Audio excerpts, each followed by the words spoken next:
Good evening, Ms. Adley, and thank you for beginning the recording. The time is now 5:08 p.m.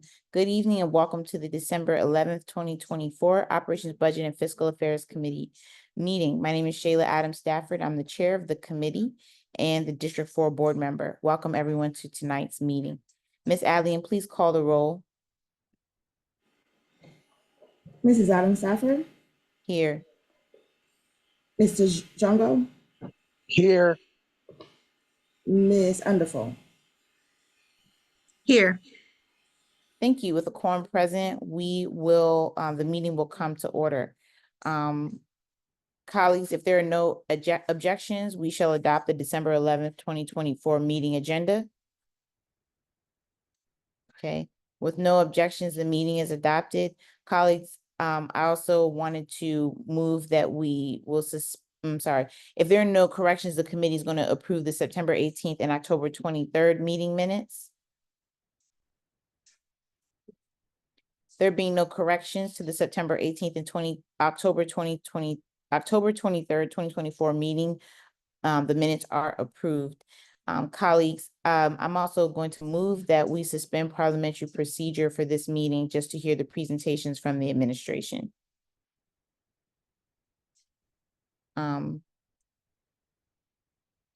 So I move that we suspend parliamentary procedure for this meeting.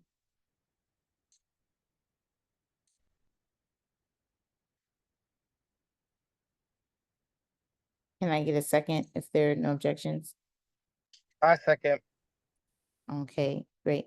Thank you. So motions on the floor to suspend parliamentary procedure just for this meeting. We're just going to hear presentations. All in favor? Will Ms. Adley please call the roll? Mrs. Adams Stafford. Aye. Mr. Jungo. Aye. Dr. Underful. Aye. Okay, thank you. The motion passes. All right, we're going to move now to public comment. We have no speakers here on public comment. So we're going to move now to the Chief Financial Officer update. I recognize Chief Howell for the budget process overview. Thank you so much. Good evening. Thank you, and good evening to everyone. I'm actually going to turn the presentation over to the Budget Director, Ms. Siobhan Smith, and she will walk us through a high-level overview of the budget process, understanding the budget book, and then getting into the budget amendment process. Thank you, Chief Howell. Again, as Chief Howell just mentioned, my name is Siobhan Smith. I am the Director of our Office of Budget and Management Services. And so I'm going to share my screen.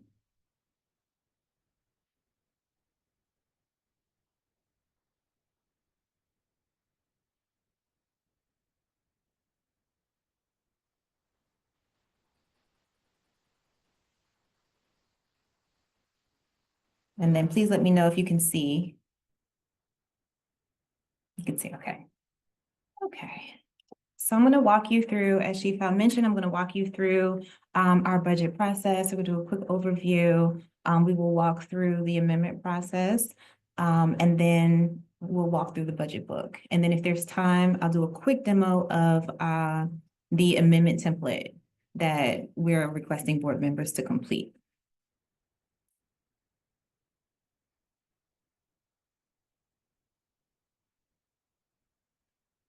Okay, so the PGCPS budget process consists of 3 cycles. We have the proposed cycle, which is where we develop the foundation of the budget. We develop our initial revenue projections for the coming year based on September 30th actual enrollment for the current year. The enrollment changes will determine the level of funding that will be allocated to schools. And then we build out our detailed budget for all central offices and programs. The budget development process is for the operating budget, which is our restricted and unrestricted funds, as well as the non-restricted budget. Please note that non-operating funds are used to record revenue and expenses for a specific activity or operation, but are not part of the operating budget of the school system and will not be adopted by the county council. But we still go through the budget development process during the proposed cycle, as there are expense appropriations from the operating budget for some of our non-operating funds.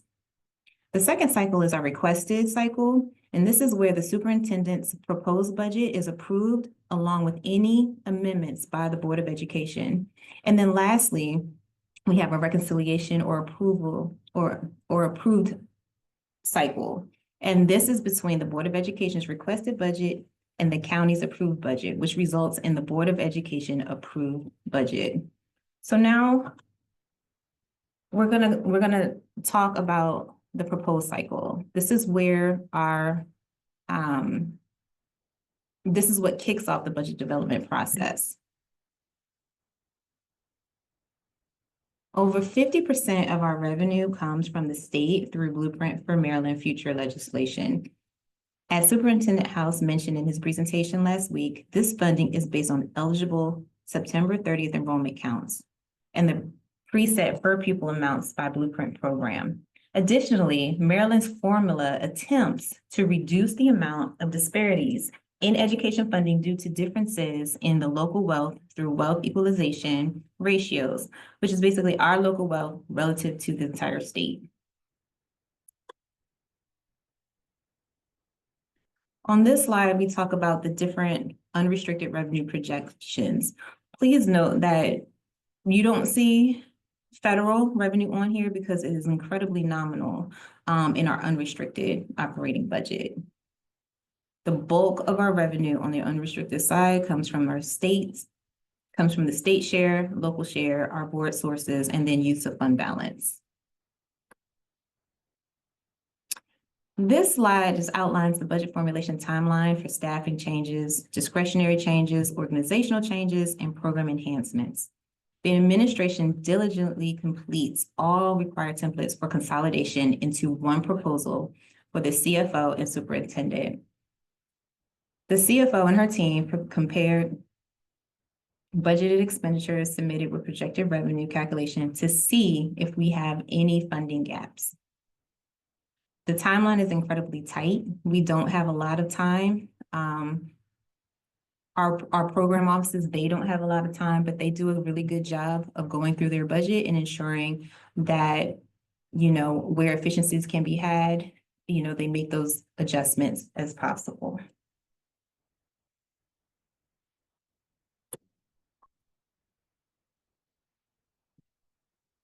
So we institute a process called base budgeting. The base budget represents a budget at its current level. The base budgeting methodology uses the current budget as its starting point for creating a budget for the next period. Adjustments are made to the base budget to account for new requirements, any changes in delivery, or to reflect changing in spending patterns. For our staffing, we review all current authorized positions, which impact salary and benefits. For discretionary, this includes all non-payroll costs, such as contracted services, supplies, materials, and capital outlay. Our discretionary also includes non-full-time salary and wages, such as second assignments, temporary employees, etc. And then we have our program enhancements, which include new initiatives or expansion of existing programs that are not currently in the base. These include both staffing and discretionary increases. While we use the current year's budget as a starting point, each department must fully outline and justify each requested expenditures and reprioritize programs, activities, and investments to ensure we are meeting the academic and operational needs of the school system. Please keep in mind that over 75% of our unrestricted FTEs are school-based positions.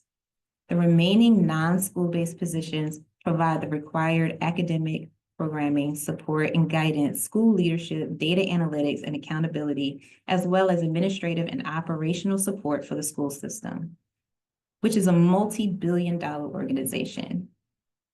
We also closely look at our contractual services, which is another material budget category. Between payroll costs and contractual services, the two categories combined make up 93% of our $2.6 billion unrestricted operating budget. During the proposed cycle, we begin our budget process with a detailed review of our central office and non-school-based positions, followed by a comprehensive review of itemized contractual services and other discretionary costs. So we also have systemic projections. This include our lease purchases, which represents the financing payment for purchases of textbooks, vehicles, that's our bus and non-bus vehicles, as well as technology. We also look at utilities, which could include, we also look at utilities and any incremental increases that may need to come with that. We have our field positions are budgeted using actual salary and benefits of employees on hand. However, for vacant positions, average salary and benefits are calculated and applied to those positions. We centrally budget for the impact of negotiated union agreements. However, with the requirements of Blueprint, we will now have to allocate those incremental costs to schools and offices. And then we have our school-based budgeting, which is our process to allocate dollars directly to schools based on the number of students enrolled and the specific needs of those students. The allotment for SBB, or school-based budgeting, is determined during the proposed cycle and is primarily based, as we already stated, on September 30th enrollment changes, as well as other initiatives which will impact resource needs at the school level. This is another area that is deeply impacted by Blueprint. We are required to ensure that at least 75% of state and local share funding across applicable Blueprint programs are allocated to schools.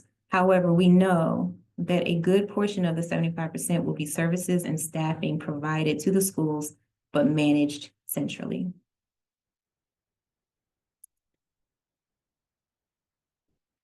Now let's discuss the requested cycle that really involves all board member understanding and participation. So there are 3 interrelated phases in this process. Phase 1 is our question and answers. Phase 2 is the Board of Education amendments, which we're going to go over that process to the superintendent's proposed budget. And then phase 3 is the finalization or adoption of the budget. Of course, throughout all of that and throughout the entire annual budget development process, there is continuous community engagement. In the next detailed sections, the highlighted items are important dates that are new to this process, which were approved in previous fiscal years. So let's keep going. Okay, so after Mr. House presented the superintendent's FY26 proposed budget, the budget book was released electronically on the Budget and Management Services website. The budget book contains details of the proposed budget and will be your guide to understand what is being proposed and to prepare follow-up questions for the administration. We will review the structure and the contents of the budget book later in this presentation. The highlighted row represents the official kickoff of the FY26 requested budget cycle. So that official kickoff is today in this meeting. And so we are now in the requested cycle. So we will have group sessions with board members and administration at the beginning of this requested cycle and throughout the cycle. That way, as you develop your questions, we can provide answers in a timely and orderly fashion. From December 8th until January 16th, board members will have the opportunity to review the proposed budget and submit questions to administration in preparation for the first work session. A second round of questions will be due by January 30th for work session number 2. The administration will provide responses to process or clarification questions during the work sessions on January 23rd and February 6th. For data-driven questions, the administration will prepare and submit responses to those questions in advance of the work sessions. Board members are expected to review the written responses to the questions prior to those work sessions and come prepared with any further discussion or clarifying questions you may have for either fellow board members or our division chiefs. Following the question and answer process in the first 2 work sessions and public hearings, board members will submit their proposed amendments using the amendment template that I will demo for you shortly. Board members should confer with the respective program office or division chief to verify whether a portion or variation of the proposed amendment is not already in the budget, already accounted for, as well as to confirm feasibility of implementation and full scope of resources needed. Please keep in mind that we have a $42 million operating budget gap that we have to close.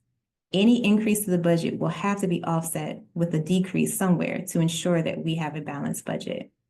The board's amendments, along with any initial administration comments, will be discussed by the ABAFA committee during their February meeting, and the committee will determine which amendments will ultimately move forward for discussion by the full Board of Education during the third work session.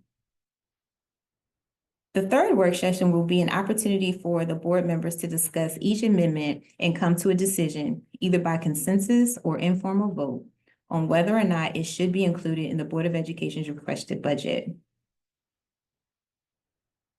Because the administration will know ahead of time what potential amendments will be discussed, the subject matter experts will be at the work session if any questions arise during the board's conversation. Following work session number 3, the agreed upon amendments will be added to the superintendent's proposed budget to become the Board of Education's requested budget. The board will vote to adopt its budget on February 27th, and then the budget will be transmitted to the county executive and county council on the following day.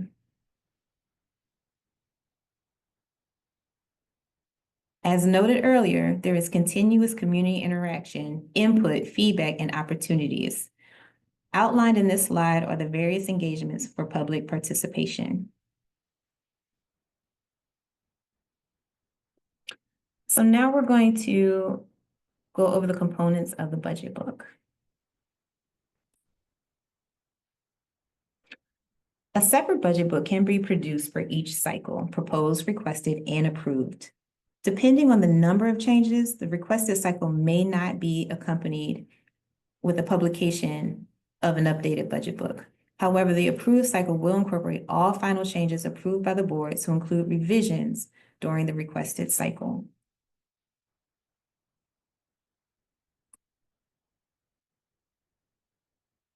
Budget expenditures and FTEs are summarized throughout the budget book into 15 state mandated categories.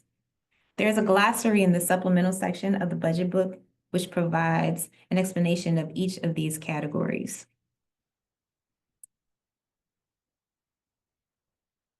So the information included in the budget book is intended to provide transparency to our stakeholders and the communities we serve.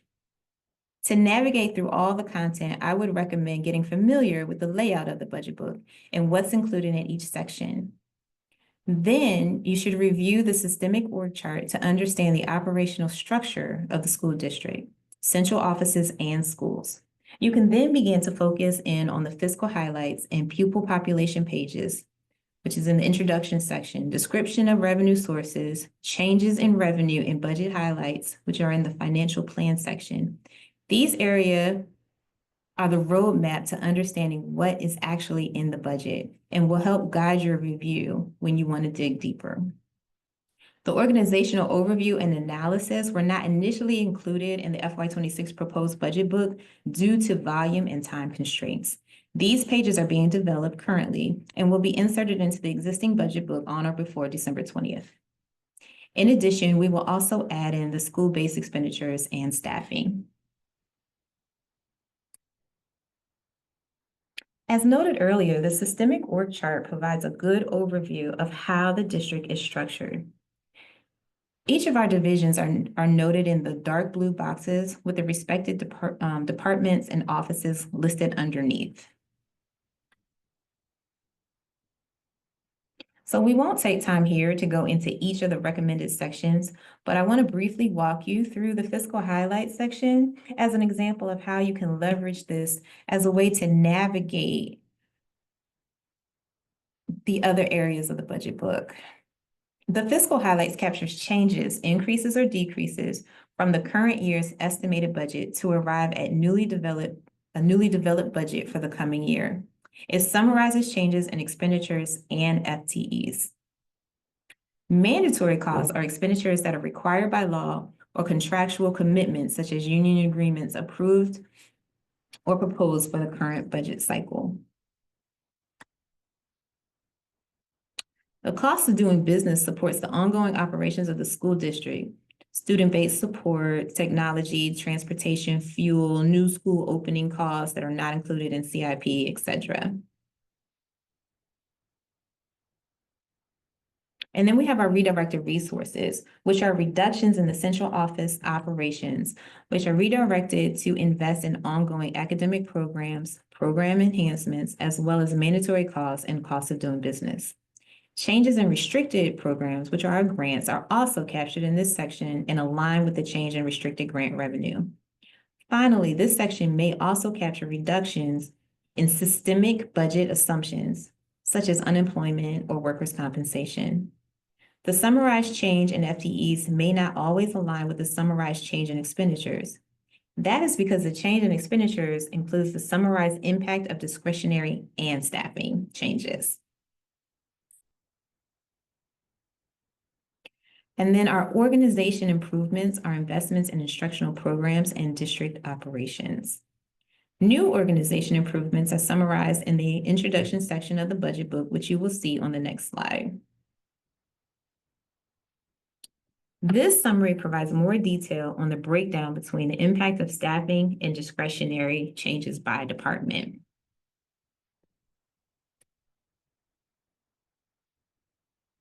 And then the 9/30/24 actual enrollment count is utilized to project expected revenue funding. I know we've said this over and over, but it's really important to make sure that we understand that although our revenue is based off of 9/30/24, our revenue projected for 26,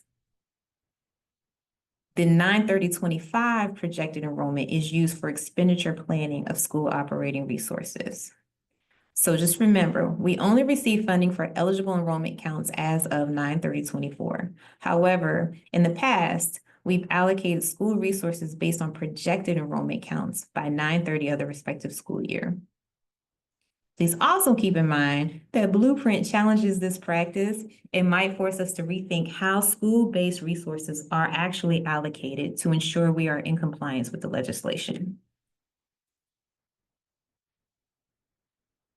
And then finally, this is the organization overview and analysis page that you will see in our budget book that's republished next week.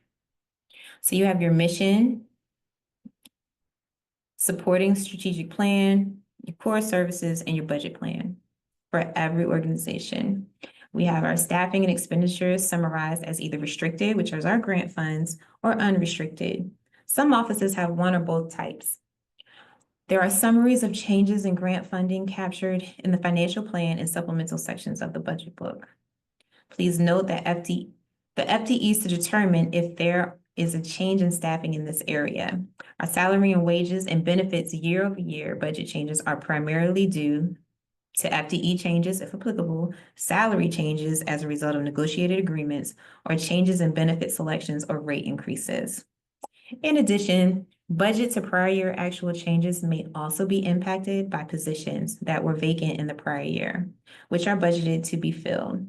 And then discretionary changes may be the result of program enhancements, continuations, costs of doing business, mandatory costs, or redirected funding for that department. Less common, but it does occur, are restructurings, which shift costs and FTEs from one organization or department to another. Again, the fiscal highlights or major change document is a great resource to put into context incremental impacts to the budget.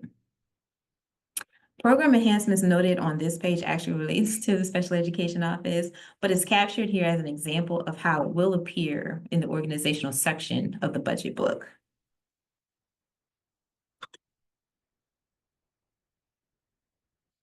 So are there any questions before we move to the template? I just wanted to make a emphasis around the slight change in our process for the requested cycle that Director Smith presented, and that relates to the format of the Q&A that will take place during the work sessions. So similar to prior years, board members will have the opportunity, as she reviewed, to submit written questions, and administration will come prepared to answer those questions at the board meetings, not necessarily in writing as we've done in the past. What will be provided in advance will be response to questions for data or reports that obviously we want to be able to produce that and provide that in advance. But we really want to leverage the work sessions as an opportunity to have a conversation and dialogue. So administration will be aware of the questions in advance. They will be prepared to answer those questions in the work session. And to the extent that there's follow-up or clarifying questions, that format and forum will allow for those discussions to take place. Thank you, and we'll be sure to relay that to our colleagues. A couple of things. So thank you so much for this presentation. I just wanted to make sure that we had two components of the board incorporated into our process for this year. So we are hiring a board budget director, and that person is going to be supporting the board in developing amendments to try to ensure that the amendments that we do create keep in mind that $42 million deficit, right? So that we're not adding to that, and, finding areas where, the board members can work with the administration to accomplish some of the amendment goals that they had. So I want to make sure that we incorporate that person or that group into the process as well. And we also have a citizen oversight committee that is being finalized right now. It's a budget oversight committee, which they're going to be getting off the ground this spring and meeting and looking over the budget and providing board members with feedback and recommendations as well. I think the idea is for them to be able to ask targeted and specific questions and request data. So that's something that we are going to need to navigate. And I think perhaps at the next meeting, as the group is more solidified, we can talk about how they will most likely interact with the board, and if they may have some questions of your team as well. So I just wanted to bring those two things up. Jamal, did you have any questions here before we go to the next? No, I didn't have any questions. Thank you. Okay, great. We'll go forward. I had a question about the blueprint impact on the budget this year. I forget the slide where you were talking about leasing. You were mentioning that the blueprint, there was a component of that slide, you were mentioning the impact of the blueprint on that funding base. I don't know if you could repeat that again. I'll reshare. So we can find it.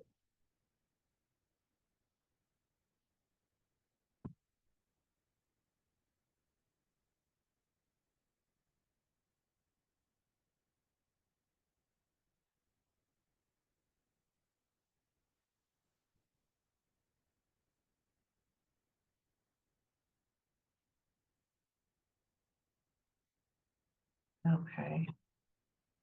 So Chair Adam Stafford, you're talking about the lease. See if I can find it.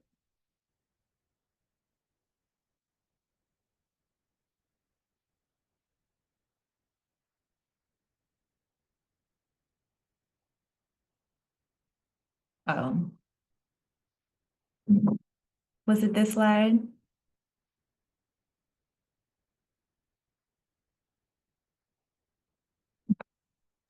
Yeah, so I think as we're in the planning process now for our school-based budgeting, the process for developing our school budgets will be governed with the framework of Blueprint, which outlines how much of our funding at a minimum needs to be allocated to schools.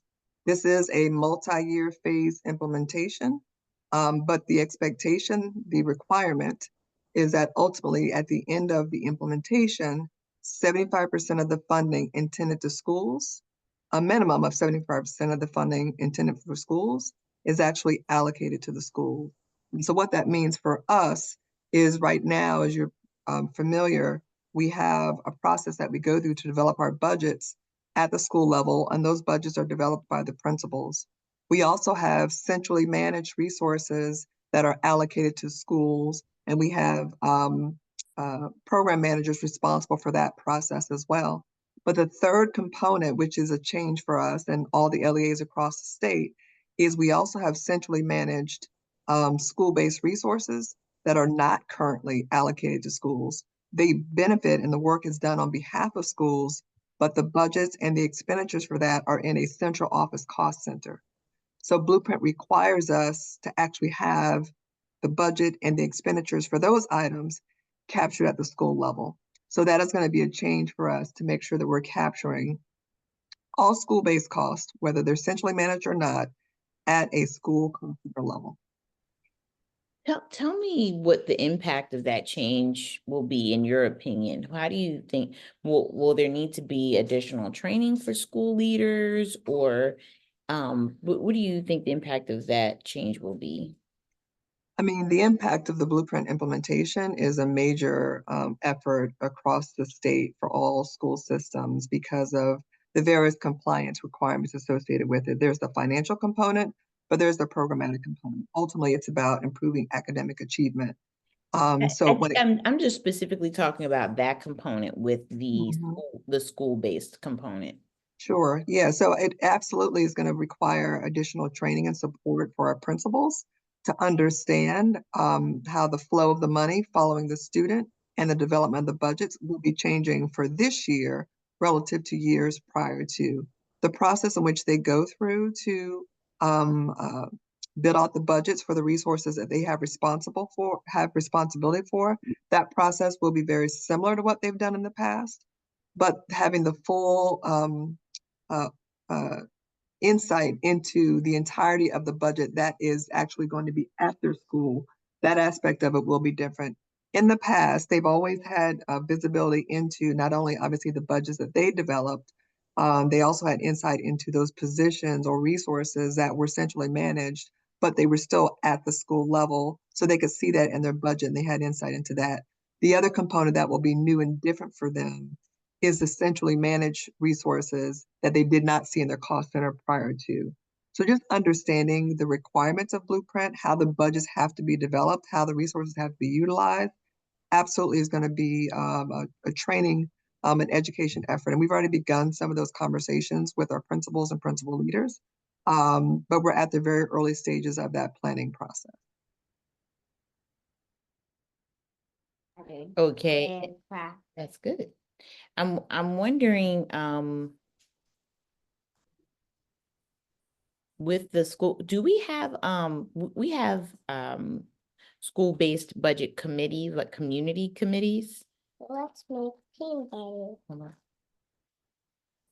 Superintendent, part of that discussion? so Superintendent House has a principals advisory board. We actually met with them on Tuesday of this week, and we went over the proposed budget and some of the changes relating to Blueprint. We have engaged with them earlier in the fall where we completed a survey to get their input around some of the changes coming out of Blueprint and how it was going to impact the development of budgets. And so that ongoing engagement with the community, with the principals and principal leaders has already started, has already begun. And they've made it very clear that they want to continue to be involved in that process and sharing their input into resource allocation decisions. I'm sorry, really quickly. I just realized, Cindy, can we bring over Vice Chair Briggs and Board Member Moss to the discussion as well, because they may have questions as well. I just realized they're in the attendee section. I guess I hear that, and that is good. That's great. I'm thinking like at each school level. I just remember working in DC, and they had a local school advisory committee. And when budgeting came down to the school-based level, this committee had a very strong input in how those dollars were spent at the school. And I know that we have a similar model at our community schools with their steering committees. So I guess if you could just clarify for me if that's happening with this new Blueprint implementation. There is board or yeah, I think that's what I'm trying to get at. Thank you for answering this question too, by the way. Sure. So when we actually roll out the school budgeting process, there's actually a time frame where different stakeholders in the budgeting process, led by the budget office. We also have our other partners there as well on the HR side. We'll actually meet with the different principals and the school IDs to go through the actual process. But the principals have the autonomy and the responsibility to develop the budgets for their schools based off of input from their school teams or school leaders. There is in addition to the budget that they manage, where they develop their own budgets based off of the needs for that building, there are additional resources, as I stated earlier, that's managed centrally, but there is ongoing engagement between those program managers and the schools to make sure that the resources are aligning with the needs of whether it's a program or a particular area within that school as well. So it's a collaborative process. There is a part that's centrally managed, but when it comes to the principals developing their budgets, they get a pot of money and they develop those budgets. The change for them this year is that they have to develop it in accordance with how the blueprint defines the funds have to be used on a very broad basis. So as an example, if we get funding for special education, they have to use it for special education. They can't use it for something else. Now, how they use it for special education, that will look different. They will have some flexibility in how those resources are defined. But, you know, they do develop their own budgets at the school level. Dr. Coleman, I know he was a former principal, so he might want to add some additional insight into that process. Yeah, that's what I was going to say. I had the privilege, good evening, board chair and board subcommittee chair. I've had the privilege of serving as a principal in our district in 3 of our buildings for a total of 14 years. And during most of that time, we had student-based budgeting in effect. And during that process, there's absolutely an expectation for principals to have a community engagement component with parents to present the budget process, engage in a exercise with them to identify their priorities and to take that information back as a part of the development of the budget once the SPB has been released to them, as Chief Howe suggested. Thank you so much. I'm going to call on board member Dr. Felton Moss. Thank you. Thank you, Subcommittee Chair Stafford. Just a follow-up question with respect to the various school principals having to have school-based budget committees to serve in an advisory role. Are there a set of guidelines or principles, and this may be for Dr. Coleman, to ensure the integrity of that process? And are there follow-up processes from this office that would ensure that principals are doing that with a great deal of fidelity?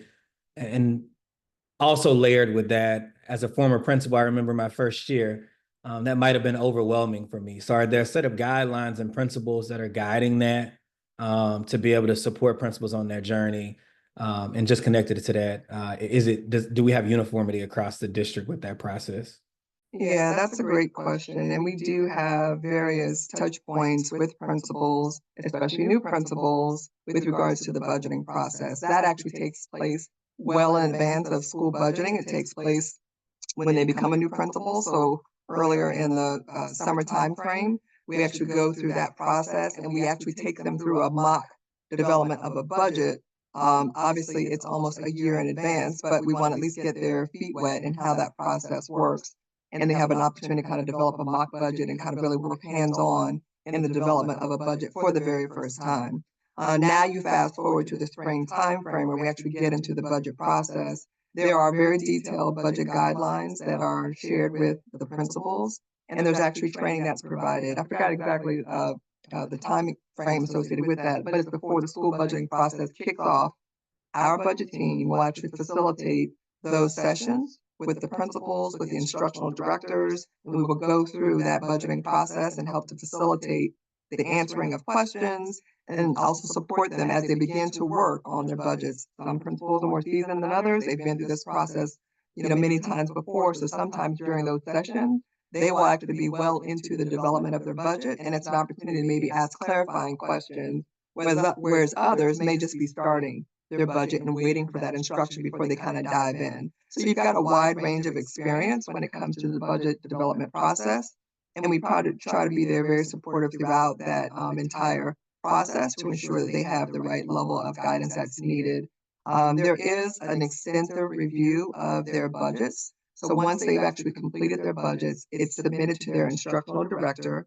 It's reviewed by their instructional director. And then the process also begins with the review of the budget by the budget office, by our HR partners, to look at the integrity of what's being submitted, to make sure we're considering the impact on staffing, on employees. And if there's any changes or edits that's required, the budget has to go back to the principal to make those adjustments. So there's a series of reviews that take place. There's also the review of the budget by our different specialty program areas as well. So there's a lot of hands that touch the review of the process or touch the review of the budgets throughout the process, and working with those principals to make changes and adjustments as needed before it's ultimately approved and finalized. Thank you so much. Now let's go to a second round with Dr. Moss, and then we'll move on from here. Yeah, I just appreciate you again, Board Member Adam Stafford. Appreciate your response, Ms. Howell. I think I had a question really around the process of engaging in that process where we do stakeholder engagement.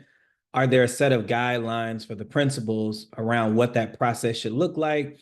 How many folks should be at the table? What does it look like to build consensus around a budget? I appreciate all the other components. They sound extremely amazing. I would love to hear around implementation of the process of engaging stakeholders and what does that look like? And if there are guidelines from the district team to support principals with that stakeholder engagement component.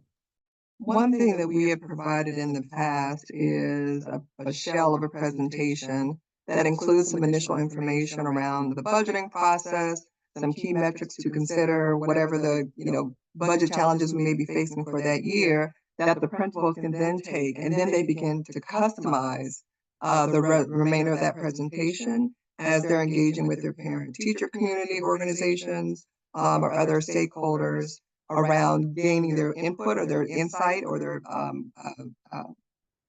contributions in terms of priorities about that particular school and that schoolhouse and that building, what they're looking for. And so we do provide them with kind of a standard template that they can start with that has a lot of the great information that's necessary to make sure that message is consistent.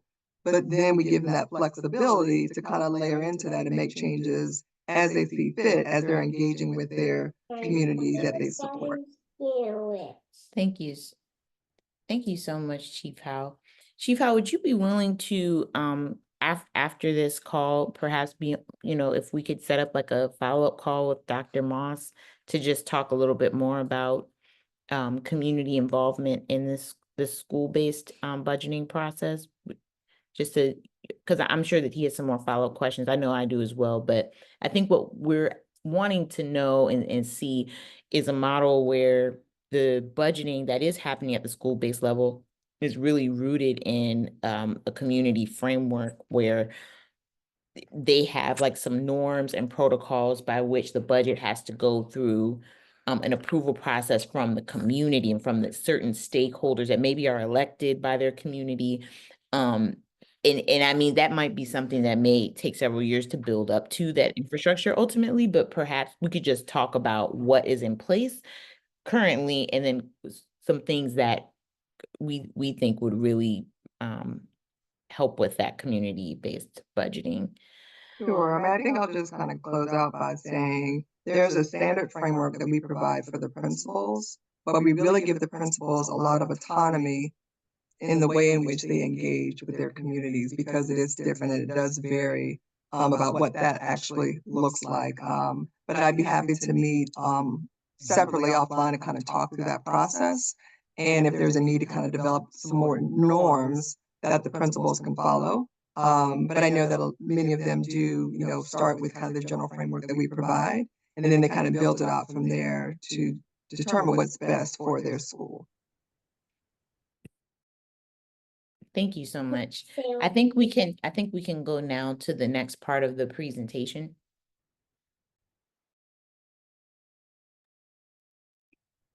Thank you. So this hopefully won't take long. I just wanted to present to you the amendment template.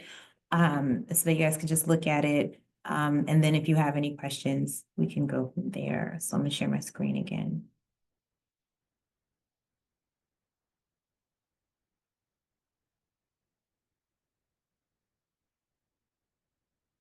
Okay, can you guys see the template?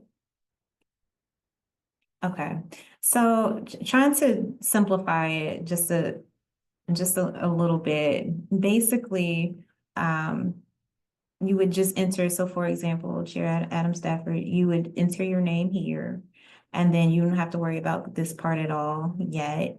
And then you would just go into the first tab is for program is for positions. So for example, if there is a position that you would like to see added to the budget, you would go in here, and the first line or row number 2 is just an example to kind of give you a guideline on what it could look like or what it should look like. So you would enter the parent cost center name, and if you don't know it, feel free to either reach out to the board office or reach to me, and we can help get this completed. We have people in place that can help complete this if you're not sure. The organization, the specific program, and you'll see some of them have drop-down menus. So you're just selecting. It's just a selection. Let me see if I can make this a little bit bigger. Same with the organization, drop down the specific program you would like to add the position to. If you don't know the cost center, don't worry about it. It might auto-populate actually. Whether it's a new or existing position. So does this position already exist and you just want to enhance the number that we have, or is it a new position? And again, there's a drop-down menu. You just hit new or existing. The fund type, most likely it will be general funds. And then the new position title or the position title. If it's a new position, you would just keep new position title. But if it's an existing position, you can search for it, and there's a whole drop down of our existing positions. And then from here, you're just going to enter the change, whether it be 1 position, 2 positions, 3 positions, whatever you want here.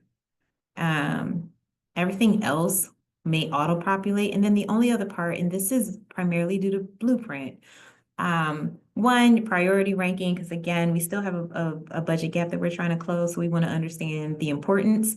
And I know this will probably be discussed in some of the work committees, justification for it, the type of expense. Do you think, is this for central office or for a school? Can it be allocated to a school? And again, this is because of Blueprint. If so, which schools? And it's high level. You don't have to specify each individual school, but is it for elementary schools, is it for our middle school, our high schools, our K through 8s, our pre-K through 8, regional, you know, there's a couple of options. And if none of these options work, you can just hit other, and then provide more specification in the next column here.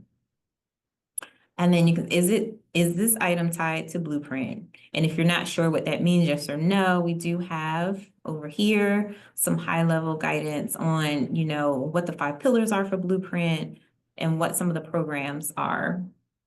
And this is again, just for staffing. The next tab is for discretionary changes.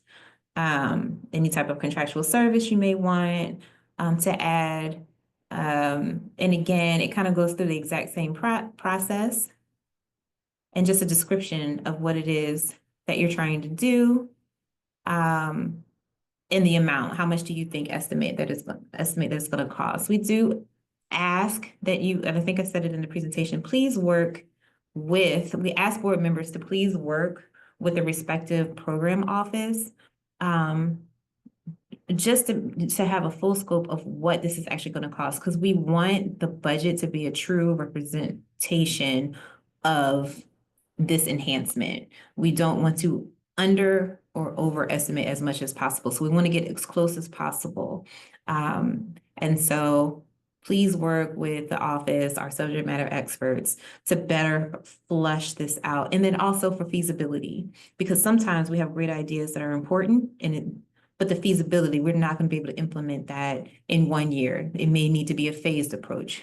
we may need to, you know what I mean? So just to get a better feel. And this is all we're asking you to complete at this time. And then if we have questions, we can discuss it.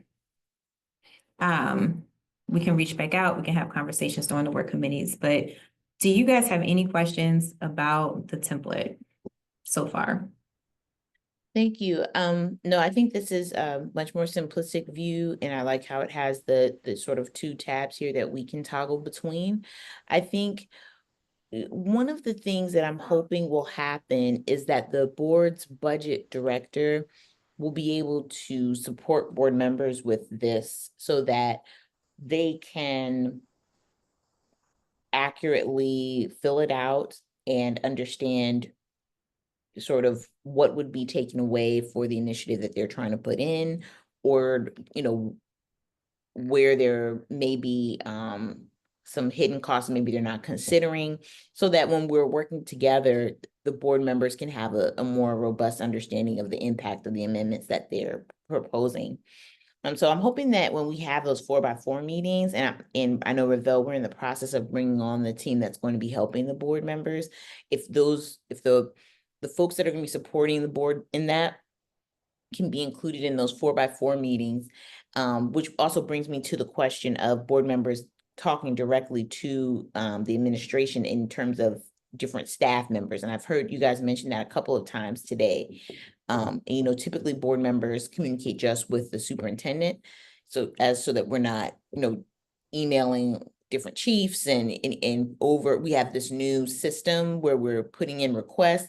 So when you're saying communicate with program officers and department leads, you're referring to the request system, or you're referring to us emailing them directly? Because I just want to be clear so that board members have level set their expectations on that. Yeah, thank you for clarifying that. It will be through the new board tracker that's being Okay. utilized. So you'll submit the request, it'll go to the appropriate chief, and then they'll have the opportunity to respond to that request, which may even include a request to meet, to have a conversation if you want to dialogue about something that's easier to talk through versus just through email. But that would be the starting point to initiate that engagement. So everything should go through that system. Okay, great.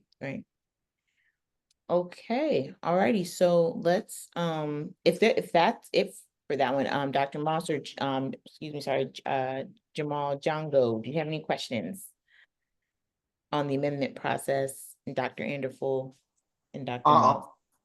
I just I just like the form, or how did I say, the Google Sheet. I think it was actually really simple and it's easy for board members or anybody really to use.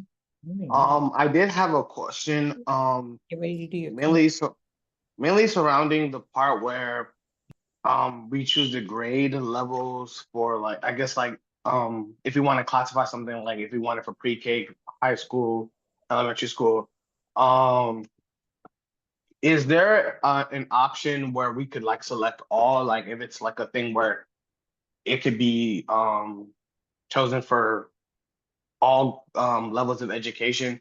And if so, or is it like when we click the other button, did we just type in like all levels of education so that it's more classified that?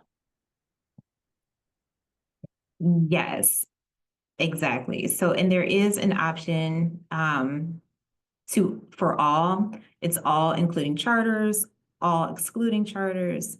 If you're talking about, you know, the type of schools that the amendment can support. But if you want further clarification, there is a column where you can just free form and type in a response that could provide a little bit more context. Okay, thank you. That's it. That's all questions I had. Okay, thank you so much. If there are no further questions, we're going to move forward from here. Give me a second. 13. Okay. All right, thank you so much, Chief Howe and Ms. Smith. We're going to move on now to item 4.0, Chief Operating Officer updates. And so I'm going to recognize Dr. Coleman, Chief Operating Officer for the Human Resources Audit and Bus Driver Challenges. Thank you so much. Thank you so much, Board Subcommittee Chair Adam Stafford. At this time, I'm going to turn the presentation over to Dr. Christy Baldwin, our Chief of Human Resources. Thank you, Dr. Coleman. Good evening, everyone. Good evening, Subcommittee Chair Adam Stafford. I am here with our senior HR partner that one of the areas of staffing they oversee is transportation, and that's Mr. Curtis Eugene. And so, Mr. Eugene, if you want to start your PowerPoint, that'd be great.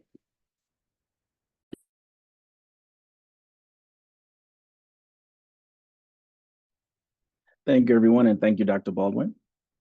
So good evening, everyone.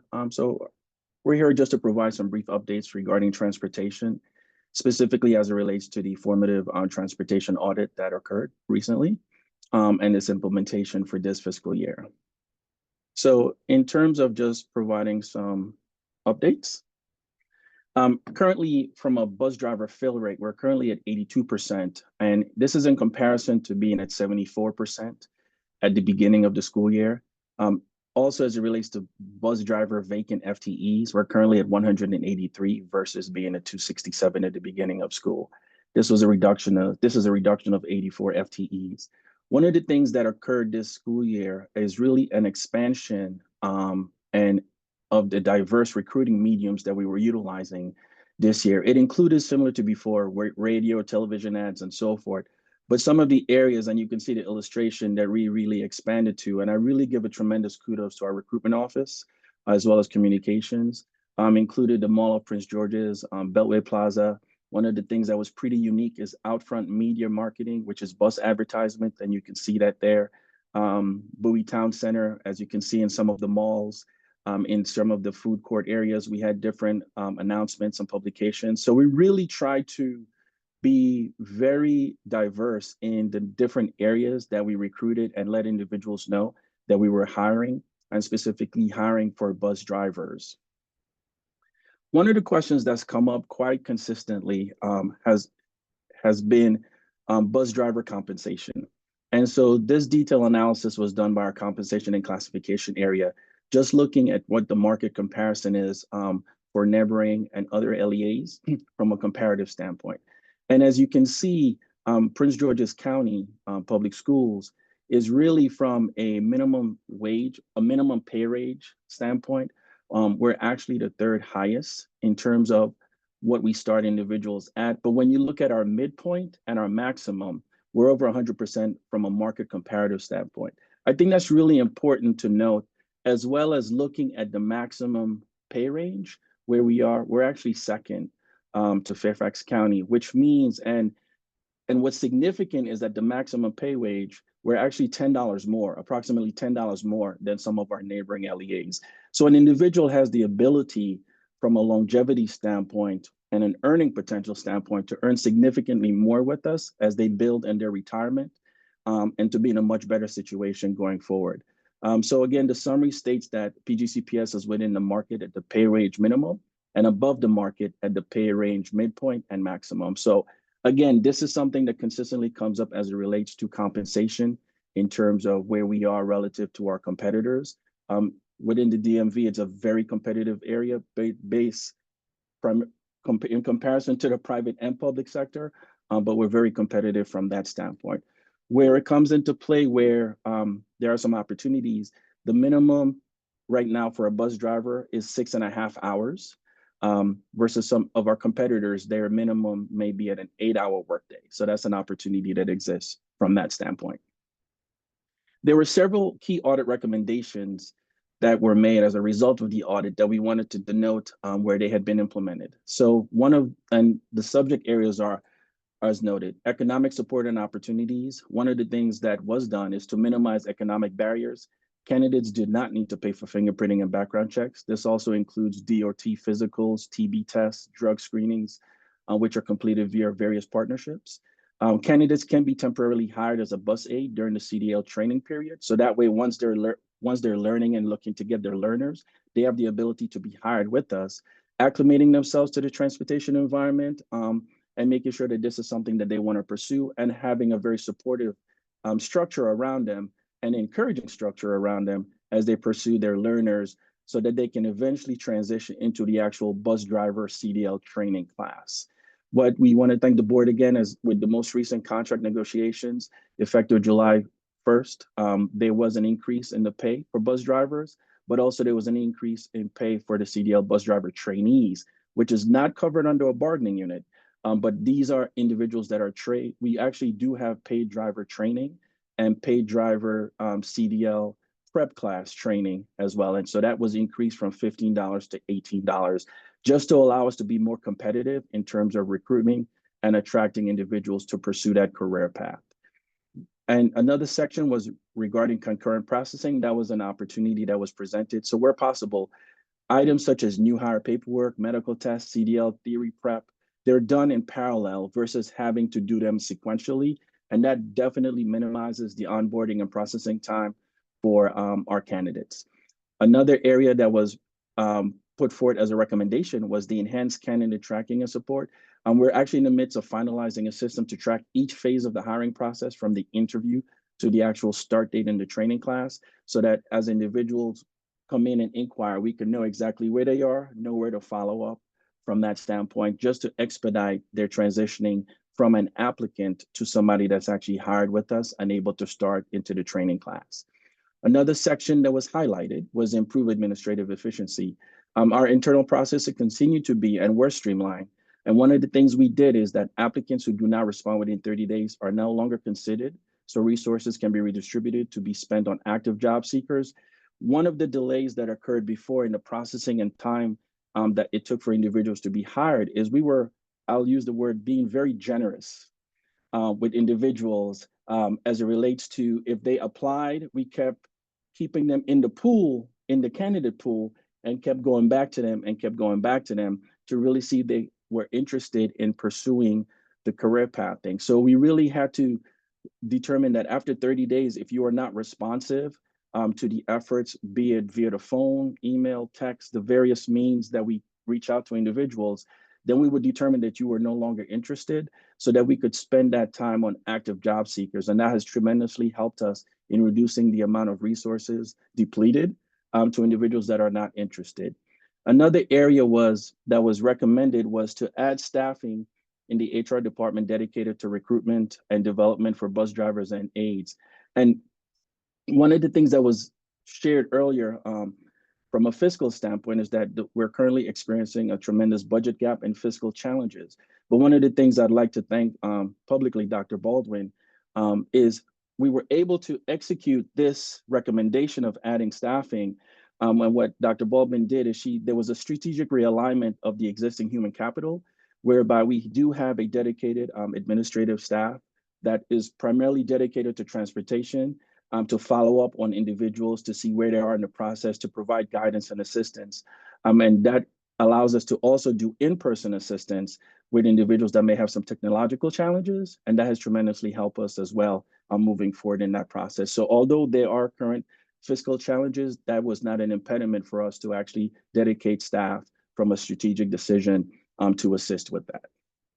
In terms of next steps, one of the things we're in the midst of doing right now is a strategic bus driver staffing plan, along with the Office of Strategic Planning and Resource Management and Transportation. In partnership with them, we're leveraging business area expertise in the development of a strategic business driving staffing plan. Not just a short-term, but a long-term, probably 1 to 3 year plan, where we look to see how we can continue moving forward with filling the vacancies that exist, but also strengthening the culture and climate for enhanced retention of current employees. And the reason that's highlighted is, as challenging as it is to recruit and to hire for bus drivers, and I've said this before, oftentimes what we are doing is we're recruiting individuals that are interested in being a bus driver because we actually train them and educate them to transition into the bus driver position. The challenge we have is we want to make sure that those individuals that we invest a tremendous amount of fiscal capital in actually remain with us, because the more people we can retain, the less stress it puts on us in terms of having to recruit and staff positions. And so those are some of the things that we've done from that standpoint. And just, again, it was just to provide a brief update. There will be further updates provided in future board meetings. I think the next time we're meeting and presenting on transportation to provide more detailed information is at the January 16th board meeting. But I'm just going to open it up to any questions individuals may have regarding the implementation of some of the recommendations from the transportation audit. Thank you. Thank you so much. Colleagues, do you all have any questions or comments about that presentation?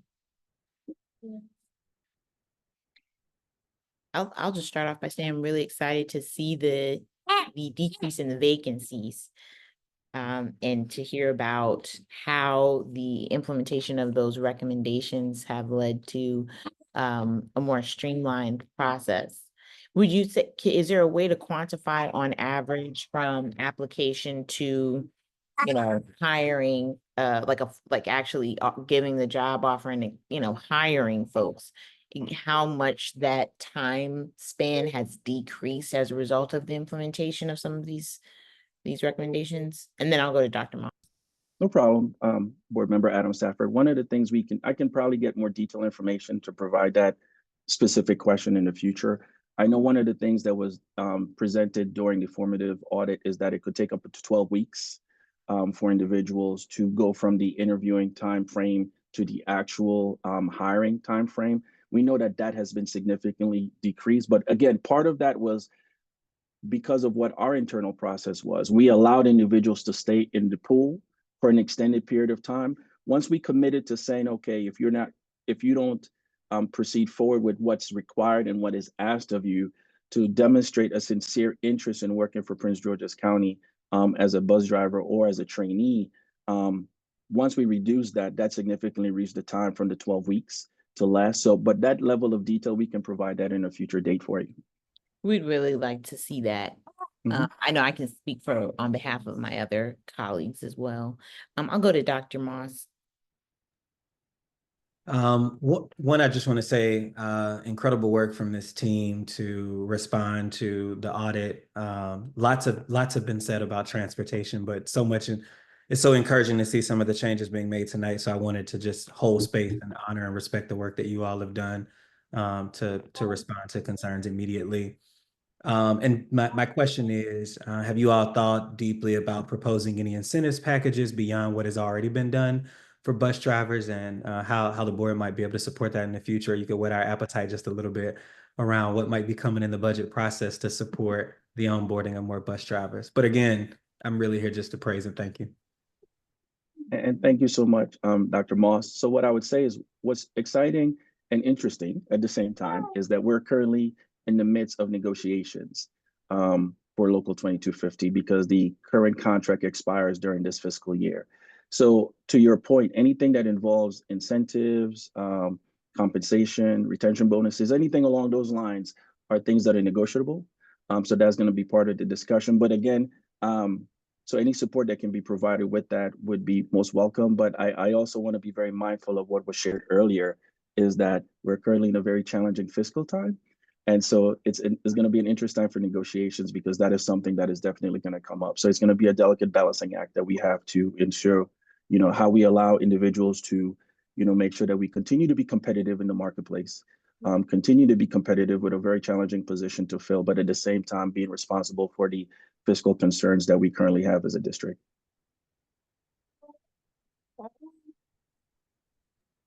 Okay. Keep going. You have a minute left. Yes, to have a minute left.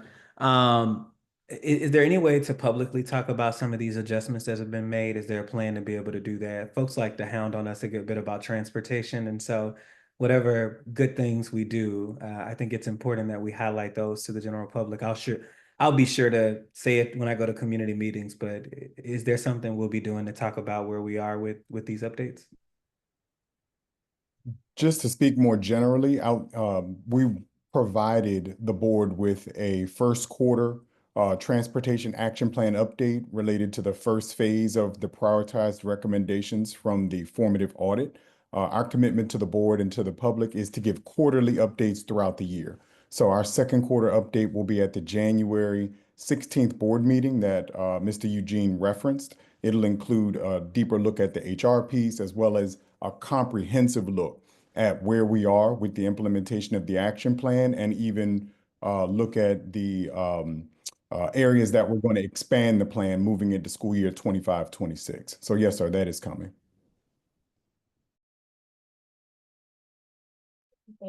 Okay. Thank you so much. Quick question. This one's for Dr. Coleman. All right, Dr. Coleman. Tell me if this is too out there. But hear me out. Has the school district looked into the possibility of advertising on our buses? Because as I understand it, we own our buses, right? I've done some research and I've seen some districts using the advertising space on buses to then perhaps provide drivers with extra incentives or resources to incentivize people to come and work in their district. Mr. Baldwin, Mr. Very Eugene, good. Dr. Coleman, what do you think? Yeah, thank you so much for that question, Board Subcommittee Chair Adam Stafford. Human Resources and Transportation has discussed that as an option. As Curtis Eugene has spoken to the different advertising campaigns that have been implemented. However, there are guidelines as far as what we can and cannot do with our buses. So I'll turn it over to Director Baldwin to give you the state guidelines relative to putting banners on buses and that sort of thing.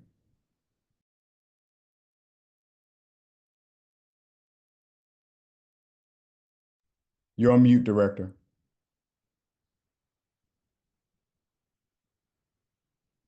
All right, can you hear me now? Yes, sir. I'm sorry. COMAR prevents us from putting signs and labels on those school buses. So unfortunately, we're unable to do that. That has come up from discussion a lot, but unfortunately, the COMAR standards enable us from doing that.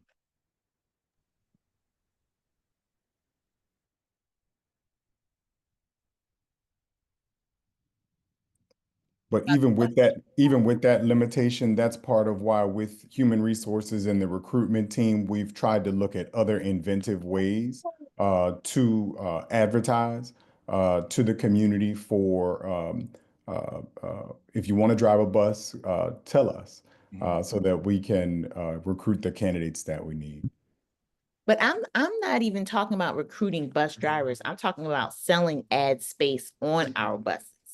Oh, I understand. As a way to raise funding to support, incentives for the bus drivers. That's what I'm saying. Because I mean, I'm interested to know about the law that's restricting that. I'm interested to know about that. Go ahead, Jamal. Oh, I had a question kind of relating to yours. I was wondering, what is COMAR exactly, and what I mean, first, I do love the idea of us using, having an ad space on our buses.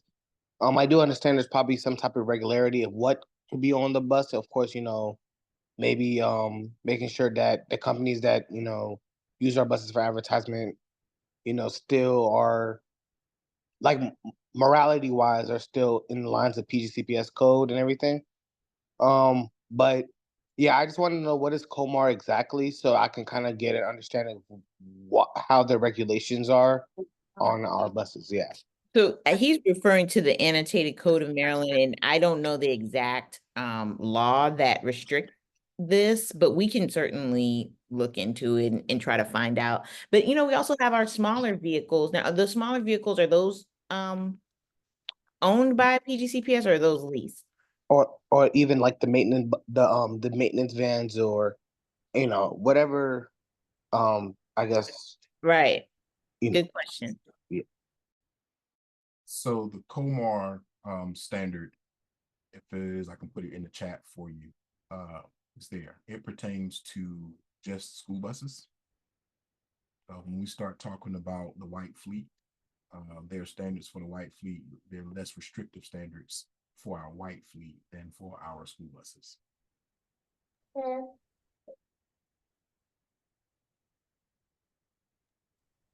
Okay. Well, perhaps would you be willing to maybe see what is permissible in terms of some of our smaller vehicles, if we could sell ad space. I'm seeing districts pulling tens of thousands, you know, could get up into the millions. You know, if you're a very, very, very large school district and you're allowed to do it on your buses, but you know, that could perhaps be redistributed to raise, you know, bus driver pay or add an incentive or something. But it's just something for I think would be interesting for us to look into. Any other questions or thoughts on that before we move forward?